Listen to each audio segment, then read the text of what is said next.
Welcome back to the GT350 Garage. My name's Walter, and this is kind of a controversial topic, but here we go. Flat tappet camshafts are fine. And all these failures have reasons.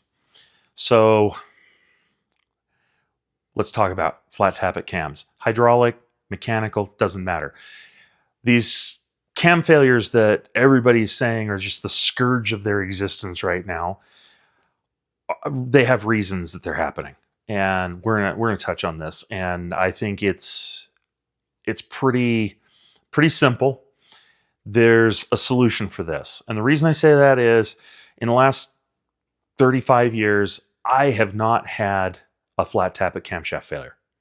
And I've built a lot of engines. Now, yeah, I've built a lot of hydraulic roller engines, but I haven't had a flat tappet camshaft fail. Not in a big block, not in a small block, not in a Chevy, not in a Ford. I have not had a flat tappet camshaft failure.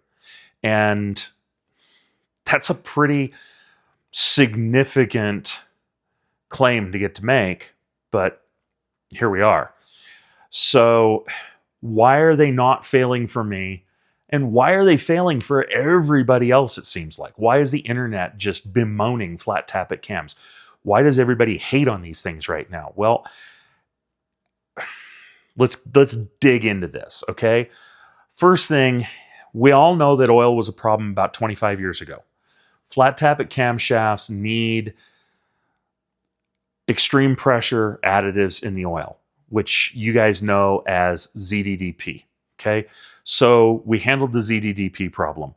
We have break-in additives. We have break-in oils that are formulated strictly for break-in now. We have muscle car specific oils with high ZDDP content.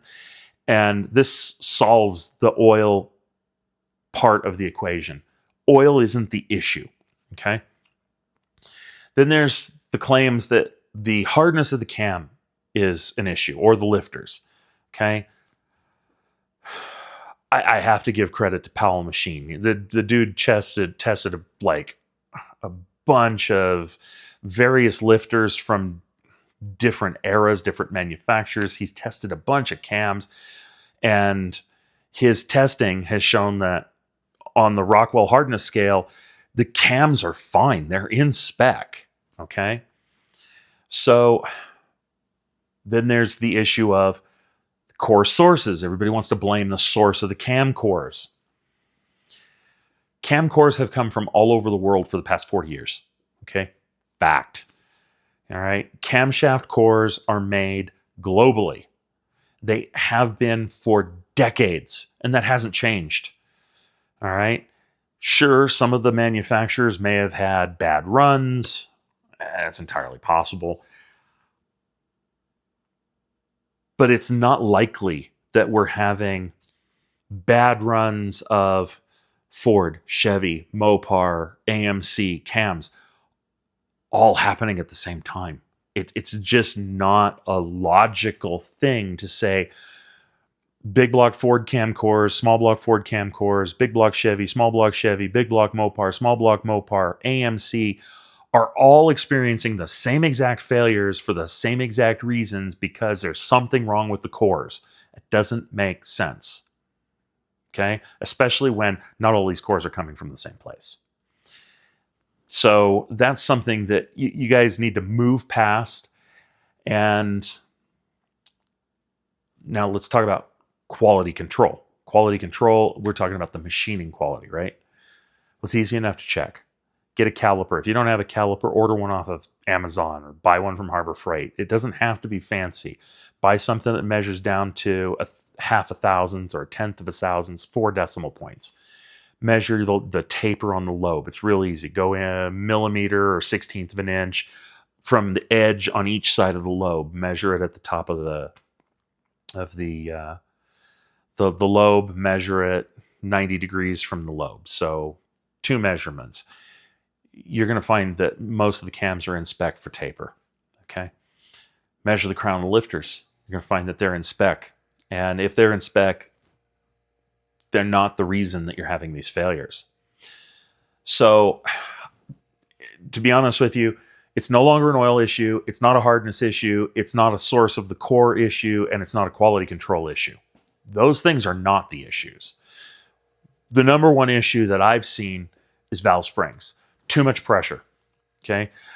Cam companies have consolidated their part numbers and consolidated their part numbers and consolidated their part numbers, and they've bought other companies and they've merged their product lines and they've consolidated those part numbers. Next thing you know, you've got a camshaft that used to be sold with a spring recommendation that would be 80 pounds on the seat, and all of a sudden it's 100 pounds on the seat.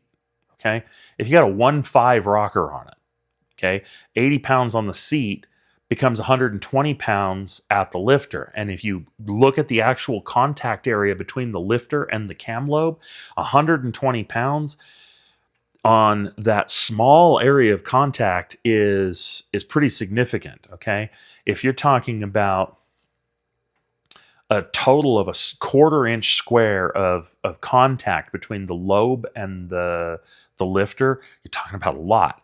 So the pounds per square inch in that contact area are incredibly high. All right. So 80 pounds to 120 pounds with a 1.5 rocker, 100 pounds to 150 pounds with 100 pound seat pressure and a 1.5 rocker. Okay. And yeah, Fords are 1.6 rockers or 1.73 rockers, depending on the engine, right? I'm just using an example.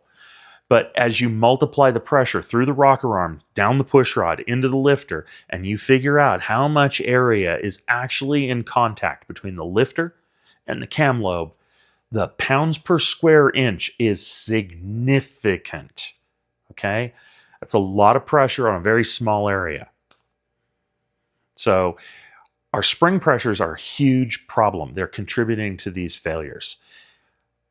We need to get back to running lighter spring pressures. Okay. Last year, I built a 289 for a kid in Southern California, and it's a fantastic engine.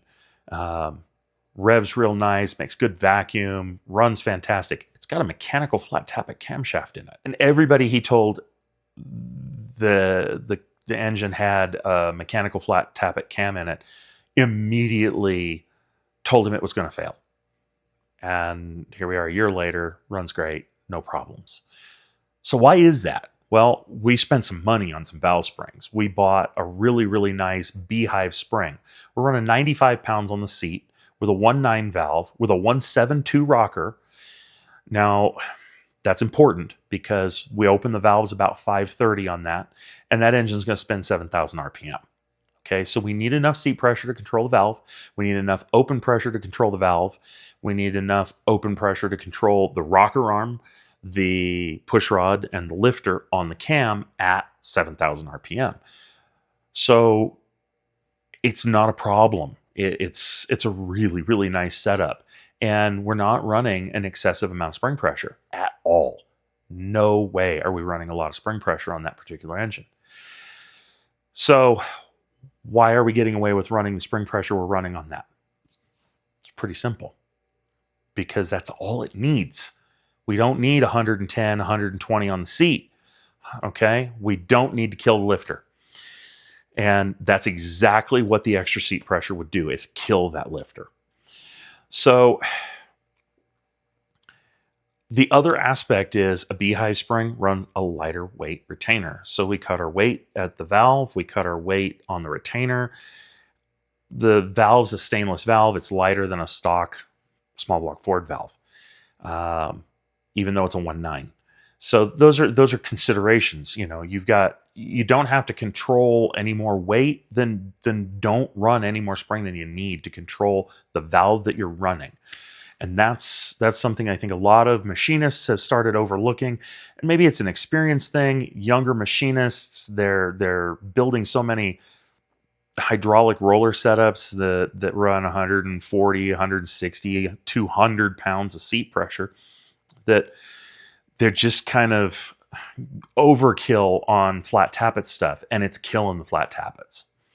So to that end, if you've got a big flat tappet plan for an engine and it says you need to run a dual spring or a triple spring, I mean, if you're running a flat tappet cam and it needs a triple spring, you should be running a roller unless it's a class deal. But if you're running a dual spring requirement for your camshaft, um, let's be honest, buy a cheap set of springs to break the engine in with. Just throw a set of basic springs on it, something that'll just control the valve, the lifter, and so on for 2,500 to 3,000 RPM. You don't need any more spring pressure than that. Okay, you're just setting a wear pattern and breaking the cam in. The cam manufacturers all tell you to pull the inner springs out of a dual or triple spring anyways. So if you have to remove the inner springs, you might as well just throw a cheap set of springs on and run an inexpensive spring that has enough pressure to control things, but not enough pressure to hurt the cam during the break-in procedure. Once you've established that wear and contact pattern between the lifter and the cam lobe, you're good. Put your big springs in. Okay? So even then, make sure your big springs aren't more spring than you need, or you could still kill that cam lobe. And that's the stuff that is getting overlooked. So, next thing, cam assembly lube. Cam assembly lube is a big issue. If it's runny, throw it away. Your cam assembly lube needs to be a paste. It needs to be a moly-based assembly lube, so it should be a really dark gray, not a light, thin, translucent assembly lube.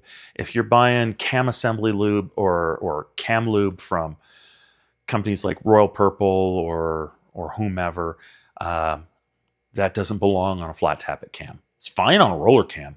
Don't put it on a flat tappet cam. Okay, it's not where it belongs. If you're doing a flat tappet engine, you need to buy some Isky Rev Lube. Permatex still makes a moly paste lube. Buy a good quality cam lube. Okay, the Isky Rev Lube works great. I've used it for years. I'm more than happy to say that out loud on video. Don't be afraid to use good quality cam lube. This stuff doesn't go bad. If you're going to build more than one motor, buy a little container of it and get an acid brush and brush it on. You need about a 0.5 millimeter thick layer all the way around the lobe, the full width of the lobe. Okay, you don't have to gloop it on, but it should be a nice, even layer. And then you do the same thing on the lifters. And the way I do it is I start in the center and I brush to the edge. And then when I drop the lifters in, the little bit on the edge actually lubricates the lifter bores. Works great, gets the job done extremely well. So make sure you're using a moly paste. Now, if you want that on there when you start the engine, a couple things. First, if it's a mechanical cam and you have to lash the lifters, or it's a hydraulic roller or hydraulic cam and you have to set the preload, you need to be really judicious in how many times you rotate that engine. So you need to figure out how to set your preload or set your lash with 2 revolutions of the crankshaft. Now, if you're setting lash, whatever the spec is on the cam card, add 4 to 6 thousandths. Let it start up a little loose, especially if it's iron heads. But even with aluminum heads, let it start up a little bit loose. You'll have a little more vacuum. You'll have a little more stable idle. It's just all around a better deal. If it's hydraulic, 5/8 of a turn, 3/4 max. Okay, 5/8 of a turn has been the sweet spot for a hydraulic lifter for a long time. Give it 5/8 of a turn and move on. Follow the firing order when you're doing your lash. That's the only way to go. Some guys will say, well, if the camshaft's so big, you can't do it at whatever.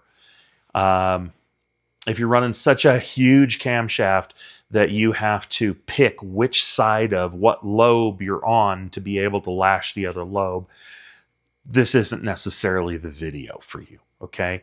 But still, even with a really big camshaft that you can't lash with every cylinder at top dead center, you should be able to lash your cam or set your preload in 2 revolutions. And if you can't do it, then practice. All right. Next thing is startup and break-in procedures. And this kind of follows what we were just talking about with setting the lash. If you crank that engine over too many times, you're going to wipe all of the assembly lube off the cam lobes. And if you wipe all the assembly lube off the cam lobes, what's there to protect the cam lobe when you start the engine? Nothing. Okay? So that runny lube that a lot of places are selling is going to run off. It's going to be in the oil pan. It's not going to protect the camshaft. If you turn the engine over dozens of times after you assembled it, you're not going to have any assembly lube on the cam. And at that point, you're just kind of kidding yourself, thinking that the cam is going to survive. You have to limit the rotations of the engine after assembly, and you have to know how to set up the engine for that initial startup. So once you've got the engine assembled, you've made your 2 rotations to set your lash or preload. You get it all together in the car. It's in the car. Your final thing is you're going to put oil in it, you're going to prime it. 2 more rotations maximum when you prime it. You're going to go quarter of a turn, prime, quarter of a turn, prime, quarter of a turn, prime. Keep going. You're going to watch your valve covers. Make sure you've got oil at every lifter. If you really want to be fancy, lash it during the prime. I'm telling you, it works just fine. I've done it dozens and dozens and dozens of times right before I start an engine. Just lash it with the valve covers off, because you're going to have valve covers off to check for oil when you're priming it anyways. So go ahead and prime the engine, but at that point, you're a total of 4 revolutions of the crankshaft. You're coming up to top dead center. Stop at 10 degrees before top dead center on your balancer. Get your distributor. Install your distributor. Take your cap. Mark the distributor housing, the body of the distributor. Mark the number 1 location on the cap for the number 1 spark plug to the body. Line your distributor up so that your rotor is pointing at number 1. I don't care what kind of engine it is. Line that sucker up. Get it lined up. Have it ready to go. Once it's lined up, you're now at 10 degrees before top dead center, because you're going to line up the center of the rotor with the center of your mark. And you're going to be pretty close to 10 degrees. Usually when I do it, it's spot on. It's not that hard. It doesn't take that much effort to get the timing that correct. Next step is go get a small container of gas that you can fill the bowls of the carburetor. The fuel bowl assemblies need to be full. I don't care what kind of carburetor you're running. Fill the carburetor before you try and start it. That way you do not have to crank the engine if it's got a mechanical pump on it. So carb and distributor settings are a big deal. The final thing is when you're doing your break-in, guys, a lot of you aren't using enough RPM and you're not running it long enough. Okay. We used to go 1800 to 2000 RPM. I go to 2500 now, and I try not to get below 22. And the reason for that is I want splash oiling from the crankshaft. So that's a huge plus. The more splash oiling you get, the more lubrication you have on the camshaft, the less chance you have of a failure. The other reason that we need to run it longer, more RPM, more time is to really truly set that pattern. And we want that pattern to establish itself. We want those lifters rotating, and we want to make sure that we're good. Now, whatever you set your lash to, you're going to check your lash cold again the next day. You're not going to check hot lash on that first startup. Here's why. If you don't have to change the valve springs need a heat cycle. So you're going to bring that engine up to temperature, and you're going to heat cycle them. Now, temperature, operating temperature. A lot of you guys will say, well, the engine gets too hot running it that hard. You don't have enough timing. If the engine's getting hot at 2500 RPM running stationary, you don't have enough timing. So make sure if you've got a vacuum advance on the distributor, hook it up to manifold vacuum, load that advance into the engine. The advance will keep the engine from getting hot. Put a big fan in front of the car and make sure there's a fan on the radiator and that there's airflow through the radiator. You will not have an issue. Don't leave the thermostat out or anything goofy like that. You want it to come up to temperature quickly. So you need a thermostat in there. That's cold engines. The oil doesn't warm up. The oil doesn't splash lubricate things the way you want it to. You need the oil to warm up. You need the oil to be able to flow. Oil's going to come out of the rods and it's going to sling to the cam. This is really critically important. Okay. 25 minutes. Okay. That's how long I run them now. 25 minutes. And that sounds like forever. Set a timer. Do it. It makes a difference. The longer break-in, it genuinely helps get that camshaft dialed into those lifters. And if you're going to have a problem, you're going to have it in the first 25 minutes. Okay? So, takeaways from this. It's not the oil. It's not the cam hardness. It's not the cam core sources. It's not quality control issues unless you're not verifying quality control. Like lifter taper and or lifter crown and lobe taper. It is very commonly now a valve spring issue, too much pressure. Cam assembly lube, a lot of you guys are using the wrong stuff. You need to use the right cam assembly lube. Startup and break-in procedures, make sure you know how to get your engine timed before you start it. So you shouldn't need a timing light except to verify that you did a good job, and then you can give yourself a pat on the back. You might have to make a couple little twists to the idle screws if you haven't run the carburetor before. Big deal. Most carburetors come out of the box if they're brand new, and they're so close that it will start. Don't crank the engine any more than you absolutely have to. And if you get it dialed in, that small block I built for the young man in Southern California, when I helped him fire that up, no joke, it started within a second and a half of cranking it the very first time we cranked it. And it fired up and it sounded fantastic. So don't underestimate good setup and being prepared. So carburetor setup, distributor settings need to be spot on. And then finally, run it 2,500 RPM for 25 minutes. You'll thank me. You should not be having cam failures if you're doing everything right. And unfortunately, what I'm seeing is a lot of machinists and a lot of engine builders and a lot of garage builders, guys at home, are not doing some of these things correctly, and it's causing problems. So that's it. Subscribe, like, share, comment. And I'm prepared. I know the comments are going to be wild on this. I thank you guys for watching, and I'll see you soon when we get to the next engine assembly video for my Shelby.